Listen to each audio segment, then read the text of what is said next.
first deal with you, Mr. Stephen, and with respect to communications that you had with Dr. Miller subsequent to her research work of recent day becoming known to you. And we were provided with a will say of your evidence, and it says in this will say, in part, in respect to your evidence, and I quote, "He may answer questions about what he told Dr. Miller about her testing fish samples for ISAV and what the consequences of her making a positive report ISAV findings would be. What, sir, did you tell Dr. Miller in terms of the consequences of her coming up with a positive result?" I spoke to Dr. Miller and told her that coming with results from a research angle without proper confirmation of those results from a diagnostic perspective could have dire consequences. It's the same as what we've been talking about all morning with respect to preliminary results coming out publicly until you get confirmation. Then I went on to say to her that what we need to do, and I did speak at length to her supervisor afterwards, is take her findings and put a project plan together to look at an appropriate way to deal with answering the questions that she has arrived at or based on her preliminary findings to move ahead in the structured way. Yes, but we all recognize that preliminarily a finding comes out of an ISA, which then leads to subsequent work that has to be done. Were you faulting Dr. Miller for the fact that she had determined that there were positive findings? Not in the least. I was surprised that Dr. Miller had not come forward with her original findings earlier, because she was obviously aware of an ongoing investigation, and that was important to notify CFIA. I was surprised again that Dr. Miller, as I testified twice already, I believe, Dr. Miller had not come forward to CFIA and properly notified them in an appropriate and timely manner. Mr. Stevens, I think it's only fair to you that you're confronted with the testimony that Dr. Miller gave on Thursday of last week, December 15th. I refer to the transcript, Mr. Lunn, of that date, and I asked to put on the screen page 127.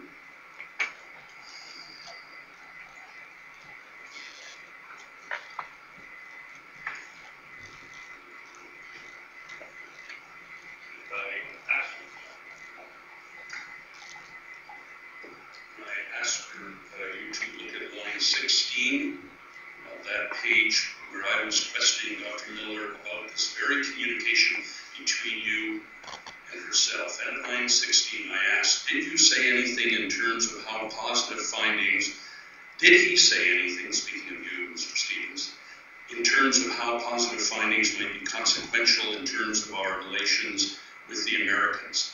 Answer, I think he just intimated that I, as a scientist, would not understand the complexities of these issues, and that as a scientist, I should not be undertaking research on something if I didn't understand the ramifications of what the results could do. Let's stop there for a moment. Do you agree with her characterization that you were telling her that she shouldn't be pursuing research if she didn't understand the ramifications of her results? No, I don't agree. I agree that I was saying to her that in the context of a reportable disease, that research can tie into regulatory research, as we are doing already within the scope of the NAP program. You agree, do you not, sir, as a scientist, one should not be in the slightest concern with political ramifications of their work, that their responsibility as scientists is to conduct in an objective way whether or not there are positive findings to be had. I agree, and so does the department. We welcome, and I have already attested to funding that I've provided to Dr. Miller even recently for research, field research. What I did say, and what I had gone on to discuss with her supervisor, as I mentioned before, is a point now to bring in this newfound research and tie it into a regulatory program that we need to have more answers to. Let's go on with her testimony. I'm at line 25 now. I asked, and you took that as being intimidation, did you not? Dr. Miller's response, some level of intimidation. Do you accept how she could have interpreted your remarks as being intimidation? I do not. You do not. Thank you. I go on to my next area of explanation.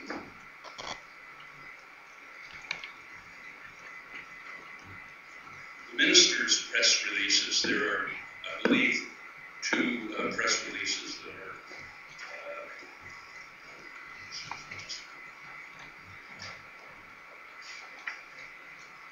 that are really before us of some importance. And one press release, and because of time, I'm trying to make this quick, and some of my friends have already pursued these threads, speaks of reckless conduct. In another press release, the one of December 2nd, it speaks of unfounded science and so on.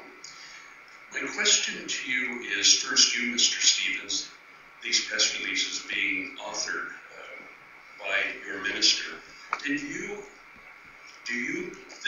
at this day, knowing what you know, find the ministerial comments, both in the November press release and the December press release, to be acceptable and accurate? First, I'll repeat that some of those comments were not made by my minister. They were made by the Minister of the Province of British Columbia.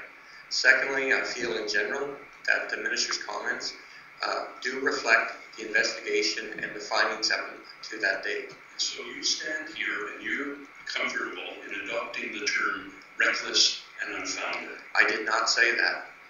Well, are you comfortable in adopting the remarks made by your minister? I don't think my minister made those comments, sir. And if my friend wants to ask these questions, the witness has already said that, so the minister, he's going to need to bring up the document and put it to him. I'm happy to do so. First of all, because of time, you are familiar with the comments that were made in these communiques, were you not? I've seen a lot of documents, sir, in the last few days, and I don't want to comment on something I can't recall everything. I'm getting old. My memory doesn't serve. The first one may be Exhibit 2089, the other one, December 2nd, should be Exhibit 2004. So 2089, I think, is what Mr. Rosenbloom referred to. Just for that.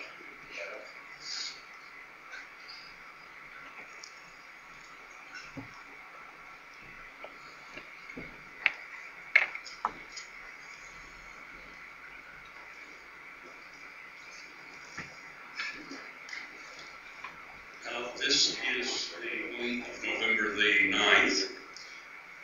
You will see approximately paragraph 5 down that it speaks of recklessness. You see that, Mr. Stephen? Yes, and I also see it's not from my minister. No. It's from the federal government jointly with the provincial government, is it not? That is by the federal government, yes, but it's not from my minister. Yes. But you're integral to this whole sequence of events that lead us to this hearing today, are you not? I've been involved directly, yes, since the 17th of October. Yes, you hold a senior position. Director's not that senior, but yes, I hold a position. And I'm asking you, in that position, whether you're comfortable in informing the Canadian public that there was recklessness by those that participated in announcing positive results. Sir, I reply back to you that I give advice, informed science advice to senior management and to the minister, and ultimately it's the minister's prerogative to make informed decisions on that advice. I cannot stop anybody putting down something in those documents. My minister did not make that statement, the BC minister did. Understand. Now, let's lead to the second of the communiques, Exhibit 2004. And the clause that has been highlighted to witnesses today and yesterday, or Friday, is the third paragraph down. After Canada's reputation has needlessly been put at risk, and this is your minister speaking, is it not? Yes. It goes on over the past several weeks because of speculation and unfounded science. Additional in-depth conclusive tests using proper and internationally recognized procedures are now complete, and we can confirm that there has never been a confirmed case of ISA in BC Salmon Wilder Farm. Did you participate in the drafting of that communique? I participated in putting some input into that, yes. Yes. And so you were seeing drafts of this document where they spoke of unfounded science? Yes. And you were comfortable with it then? I provided comments to my minister, to communications, and they accepted what they wanted from my comments. Yes. And were your comments that to make such a statement might be reckless? I didn't say the word reckless. I said I would have used, because of speculation, there's been a lot of speculation in the media. I wouldn't have said unfounded science. And you wouldn't have said unfounded because it was inappropriate, wasn't it? I would have said unconfirmed science. Unconfirmed. In other words, our laboratories were asked to confirm the presumptive positive findings, and that's what we attempted to do. And am I right, sir, in suggesting that as of December the 2nd, when your minister issues this communique, that he and your department are well aware of Dr. Kristi Miller's results coming out from Nanaimo? We were aware of those, but again, as I repeated earlier, those are only preliminary results. Yes, we recognize that, but you did not feel that it was appropriate that the Canadian public at least be informed of what you knew, that a scientist within your department had come out with positive results from testing. Preliminary results are never released. We have to confirm them. We've gone and done tests for the first set of results Dr. Miller produced. We are now going to be producing, trying to confirm the preliminary findings of the second set. We may, in fact, sometime come across ISA in BC, and we will report accordingly to CFIA. But until such time, preliminary results will not be reported as positives and will not be made public. Now, I come to the business of Dr. Molly Kavenji's work back in 2004, well, actually 2002, 2003, 2004, and my friend Mr. Harrison was speaking about the Cultus Lake results. I put these questions to Dr. Jones in particular and to you, Dr. Clopens. You've been questioned even today about the decision not to pursue testing of wild salmon subsequent to 2004. Is that not correct? You obviously were asked those questions and you said you did not, correct? That is correct. For the life of me, I don't understand why, knowing what you knew in 2004, albeit that you questioned the veracity or the validity of Dr. Kavenji, Molly Kavenji's work, that you didn't consider it critical to instigate or initiate a surveillance program back in that period of time. Can you answer why? Well, viral surveillance of Fraser River sockeye has been underway since before 2004 and up until this year. There's an annual surveillance of Fraser River sockeye for viruses. They culture virus, they culture tissues in these fish looking for viruses. What they find is IHN virus when they do find virus. So there is a surveillance program that is underway for viruses. But as of 2004, ISAv got on your radar screen. If only it was controversial. But the fact is it was on your radar screen as of that day, correct? There were some lab results that indicated the possibility of ISA. Well, I say that it was on your radar screen, doesn't it? We were obviously aware of that, so we conducted, and we were aware of the significance of that as well. This was not something we treated trivially. We conducted a lot of confirmatory tests, and as a result of those tests, we found that we could not confirm the findings. And so, as is the result of many things that we look at, we determined that was a negative result, and we carried on. Now, I can't talk about the decision-making processes that my colleagues in the virology program went through, but I'm not aware of any specific targeted ISA screening that was being continued. But can you explain why nobody within your department chose to initiate a surveillance program, albeit that they perceived Dr. Kavenji's results as inconclusive? Why didn't somebody feel that it was in the public interest that at that point in time there be an aggressive program of surveillance to determine whether or not maybe more contention was made? Well, I can only speculate as to why that decision was made, or if a decision was made at all. I'm not aware that the fish have not been streamed, but I'm certain that that there's not been a significant effort until recently. I can only speculate that they decided this was not significant because of our determination that this was not a positive finding. But Doctor, I appreciate you having been here day in and day out. We've been at this for almost a year, and if there's any topic that has been of paramount importance to this commission, it appears to be the Cultus Lake stock. And you were asked a question a few moments ago, you were as a panel about the wild salmon policy. You are aware, are you not, that the issues surrounding Cultis Lake are affecting the commercial fleet in the opportunities to fish in the West Coast? And you're aware that between 2007 and 2009, in fact, we invested in commercial fishery because, in part, the government and DFO is motivated to attempt to protect the Cultus Lake stock. You're aware of that, are you not, in a general sort of way? Yes, I am. Okay, and knowing what you knew back in 2004, that Dr. Molly Kabenji was coming out with the results 100% as spoken about by my friend Mr. Harrison a moment ago, wouldn't that have triggered off in the minds of yourself and those in authority at DFO that maybe we should be doing a second test, a third test, and really putting to rest that you could be confident that in fact the government was carrying on surveillance of ISAv at Cultis Lake and that there was not an issue with the pathogen? You know, shortly after Molly Kabenji conducted those tests, she sent me an email and essentially said in that email that this result does not represent ISA virus, and a reflection of that was stated in the manuscript.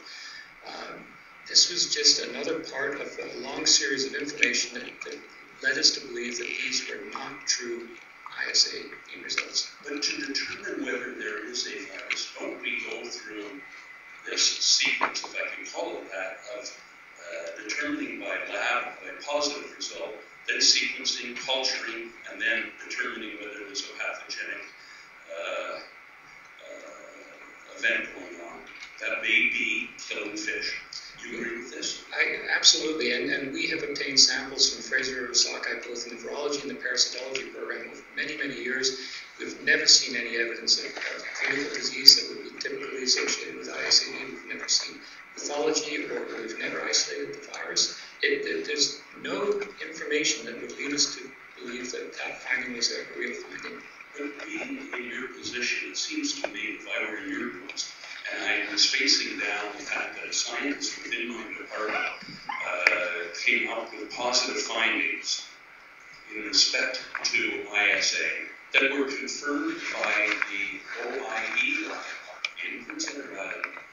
I would have thought, if I were in your boost, I'd be saying to myself, well, okay, it's not confirmatory, we're not totally comfortable with this, but we better cover ourselves by ensuring that we do further testing of the Cultis Lake stock, and we were able to say to our superiors, and indeed in turn to the Canadian public, that look, we are confident that Dr. Molly Kabenji's results were all false positives, and that we do not have an issue here. Why is it that that is what you're thinking?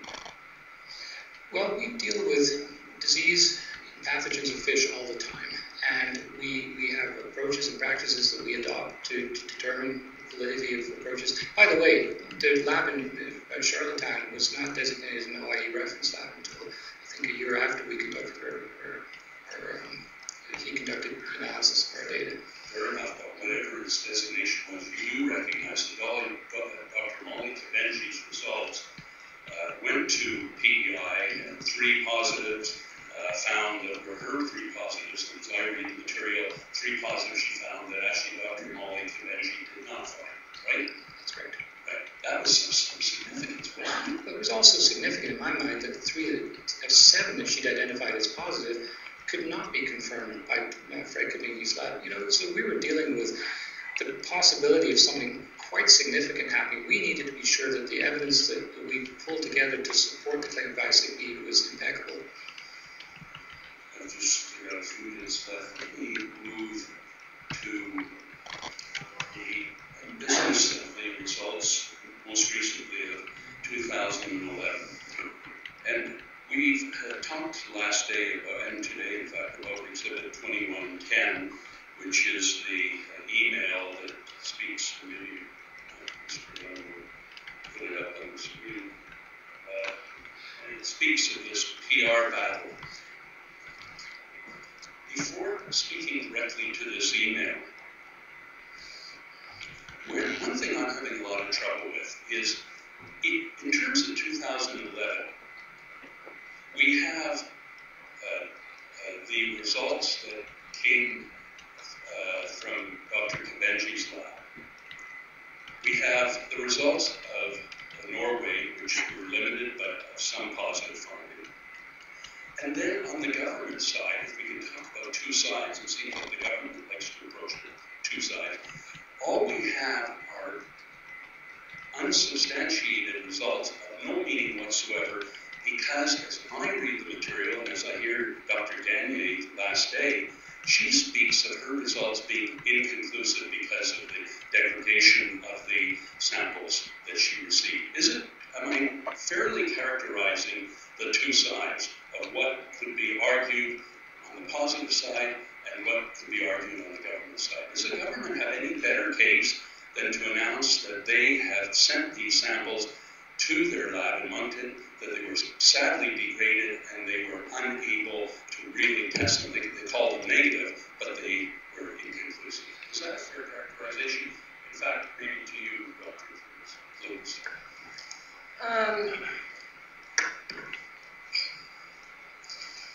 Seems that there's a number of questions, and I'm sorry if I can't sort them out, but I'll try to answer the best I can. Basically, there's the testing portion, so there's test results. And then we take those test results and we interpret them, given what we know of the possibility of ISA being out there, possibility that this is a susceptible species, other information about ISA. So basically, we have an idea already of whether these results can be interpreted with any sort of meaning. As I mentioned to you before, that not all the results were inconclusive. I need to repeat again that the 48 kidney samples were negative for sure. And in terms of inconclusive on those 48 fish, inconclusive doesn't mean the samples were not negative, as they're not just sure if they could have been positive. So in terms of our belief of ISA occurring in BC, we would need more evidence for positive to say they were positive. Yes. More information. Yes. And this is why we're starting our surveillance program. But it doesn't inconclusive mean, frankly, of no meaning whatsoever in terms of your analysis. I mean, it doesn't inconclusive mean, listen, we aren't able to really test these samples, and we're unable to therefore say one way or the other from our testing whether it's positive or negative. Yes. I have been asking questions about the RNA integrity testing and whether that really does affect test results for PCR, and that's one area we do have to investigate further. My understanding is that if titers are really high in the fish, you should be able to detect the virus. The email that is now on the screen, Exhibit 2110, in my reading of it, characterized as a state of mind within government, and you're fighting a propaganda war as you see it.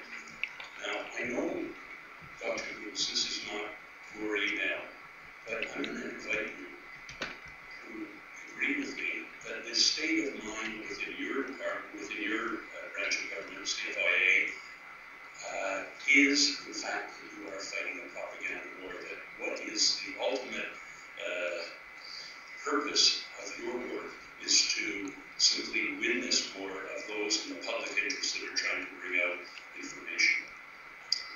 I personally don't agree with that statement. Again, I cannot speak to Joseph Barris's comments. From my viewpoint, I'm there to find out if, to assess the information, critically appraise it, and make a determination at this time. We find it negative. However, there are still some questions to be answered, and we will be putting in a surveillance program. So I do not agree with your statement. And you say you're putting in a surveillance program. That is an afterthought that has only been developed by your department and DFO subsequent to the revelations in October this year. Is that not correct? That is not entirely correct. There has always been plans to put in surveillance programs for all, I did mention this before, to put in surveillance programs for all the commodities. We knew we would have to do this for the salmon commodity on the West Coast as well. It hadn't been done up until this point because we needed to secure the resourcing to move ahead with this surveillance program. In addition, we had to work with industry to find out basically what was being done on the cultured side, identify the gaps, and then identify what we needed to do on the wild side. It was already in progress. It's just this event having to push things forward because our countries are starting to ask for our claims of disease freedom and our supporting information for those claims. I think my time's up, but is money an issue here? Resources are always an issue. Are you anticipating problems in implementing a surveillance plan because of financial restraint? We're not anticipating that at this point, but I can't guarantee that's something that resources may diminish. I should point out, though, that the surveillance program won't be a one-off program and that you can build evidence over time. So even though we may not test everything we want to test for this year, we can use that information and use it to build on in the following years and eventually get to a claim of freedom. Will wild sockeye be high on the list? I believe all Pacific salmon and the Atlantic salmon are on the list. Thank you. Mr. Stevens did want to say something. Well, I just wanted to add that, again, we're talking about a draft surveillance plan. And until the finalized version or the most up-to-date version, we can't really look at the overall scope of resource impacts on that. We will be looking at, obviously, in any program we do, we look at that. And we'll try and look at how we can best optimize the resources we already have. There's already talk in the plan about obtaining samples from processing plants, which would save some, going out and chasing fish or getting them from the fishery as they're landed. So there's ways to reduce resource costs in any certain program that you're doing. Thank you. Those are my questions, Mr. Commissioner, that concludes the evidence for the morning about the panel. We'll be convening this afternoon from 3:15 until 4:30, so we'll now take